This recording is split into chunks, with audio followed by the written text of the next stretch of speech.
महाराज जी, किन किन लक्षणों के बाद ही विरक्त मार्ग अपनाना चाहिए ताकि कोई मरकट वैराग्य में निर्णय ना लें और घर से ना भागें?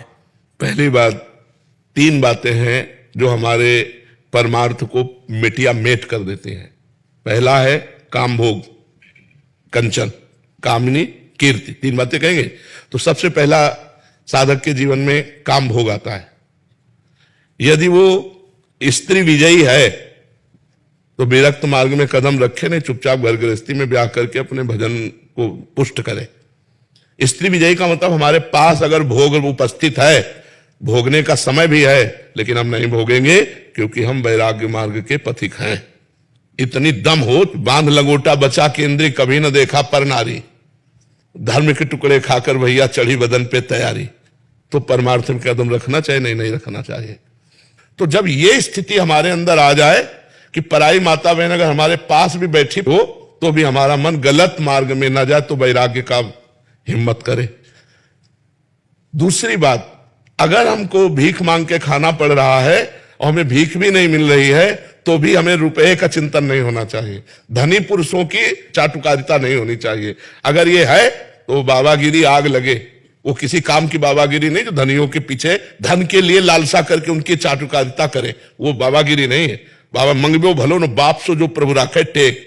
कंचन और कामिनी और फिर कीर्ति, मान प्रतिष्ठा की चाह रखना, ये परमार्थ से भ्रष्ट कर देती है। अगर तीन मोटी मोटी बातें समझ ले कि मुझे कंचन का मोह नहीं रखना, कामिनी से मोह नहीं रखना, मान प्रतिष्ठा से मोह नहीं रखना, रात दिन हर परिस्थिति को सहते हुए नाम जप करना है, तो वैराग्य में चले। अन्यथा घर में रहकर भजन करे तो सदगति हो जाएगी। बाबा जी बनने पर पाप होए तो फिर और का, मान लो चोर है तो दंड मिलकर पवित्र हो सकता है, लेकिन पुलिस चोर बन जाए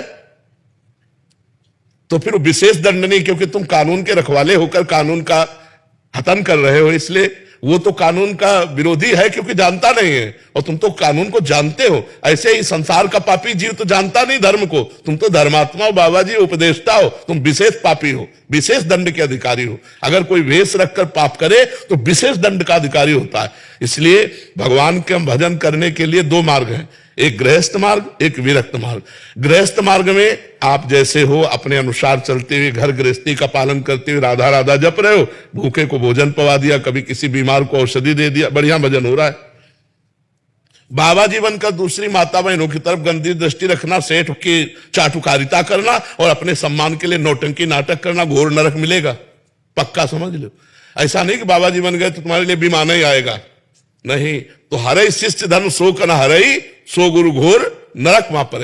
जो शिष्य के धन का तो अपहरण कर रहा है लेकिन शोक का अपहरण नहीं कर पाया, उसे परम पद नहीं दिला पाया, उस गुरु को नरक जाना पड़ता है। बाबा जी बनना बहुत खतरे में पड़ना है, कोई साधारण बात नहीं। हम कह रहे हैं 50 वर्ष ब्रह्मचारी रहे और 5 मिनट गलती हो गई तो 50 वर्ष पर पानी फिर गया कि नहीं फिर गया? ये कोई छोटा मोटा गेम नहीं है, बहुत बड़ा गेम है। पूरी जिंदगी भर बिल्कुल लाइन पे चलना, लाइन से जरा से भी इधर गए कि मिट्टिया मेट हो गए। एक गलती में पूरे जीवन की तपस्या को मिट्टी में मिला करके 1 मिनट में साबित कर दिया जाएगा पाखंडी है। एक गलती में यार जीवन भर भजन के 5 मिनट गिर गया तो क्षमा करो, कोई क्षमा नहीं करेगा। पूरा विश्व, पूरा भारत ये बोल देगा पाखंडी है, नहीं बोल देगा। तो बाबागिरी बहुत कठिन है, सबसे ज्यादा अगर कठिन काम है तो बाबागिरी का है।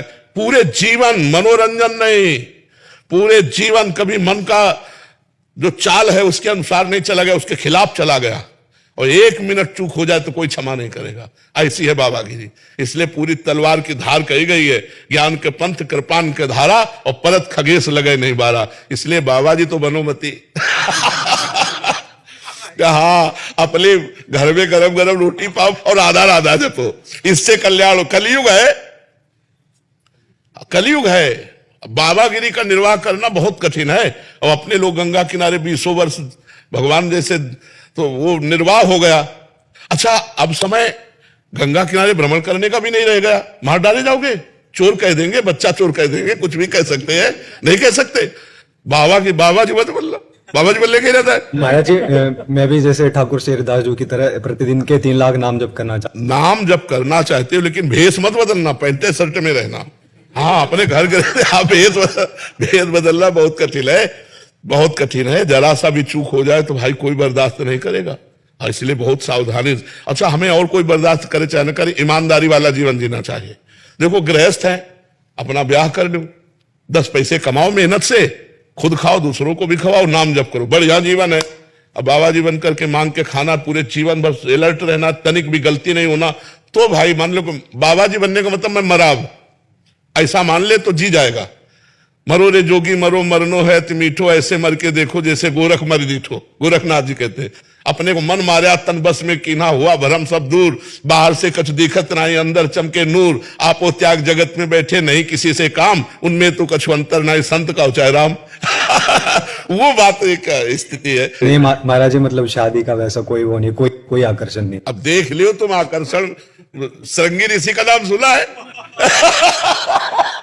सुनो, मृगी से पैदा हुए थे, स्त्री देखे नहीं था श्रृंगी ऋषि, और जब उनको भ्रष्ट करने के लिए लगाई गई ना, तो वो गई श्रृंगार करके, तो उन्होंने समझा कोई ऋषि आया, स्त्री जानते ही नहीं थे, तो उठ के दंडवत की, तो अब वो तो डर गई ना, वो मान लो कहा ऋषि दंड, तो उनका हम नियम लिए हैं, दंडवत तुम्हारी स्वीकार नहीं करेंगे, तुम्हारे आसन पे नहीं बैठेंगे दिए हुए, एक ब्रह्म ऋषि के दिए हुए आसन पर कोई गंदी प्रवृत्ति वाला बैठ सकता है?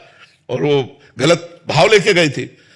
अब उन्होंने जब ऐसे देखा तो उन्होंने कहा ऋषि तुम्हारे केस कैसे कोमल कोमल है, हमारे केस तो महाभारत में लिखा है स्पर्श से, बोले ऋषि तुम्हारा स्पर्श बड़ा सुख प्रदान कर रहा है, आज तक हमारा हमारे पिता का स्पर्श इतना सुख प्रदान नहीं किया। अब वो कंदमूल फल लाए उनके लिए, तो उनका नहीं, हमारा व्रत है, हम किसी का दिया नहीं पाते, आप ही हो। तो अंगूर की बनी हुई पिलाया, अब ब्रह्मांड घूमने लगा। अब इतने में सूचना मिली कि विभांडक ऋषि आ रहे हैं, तो भागी वो। तो ऐसे बैठे थे, तो उन्होंने कहा बेटा क्या हो गया? बोले मुझे उस ऋषि से मिला दो जिसके कोमल केस थे। ऐसा हाँ, तो मृगी से पैदा हुए थे, स्त्री नहीं देखा था, तो ब्याह हुआ और पूरा गृहस्थी धर्म को स्वीकार किया। तो आइए कि हमारा मन नहीं चलता, तो भैया हम उनकी बात कह रहे जिन्होंने स्त्री देखा नहीं, जिनकी माँ स्त्री नहीं थी, मृगी से पैदा हुए थे श्रृंगी ऋषि। माया बहुत विचित्र है, भगवान का नाम जप करो, उत्साह पूर्वक करो, लेकिन हम कह रहे हैं कलिकाल है, भगवत प्राप्ति के लिए जो अब वैराग्य चाहिए वो नहीं रह गया है।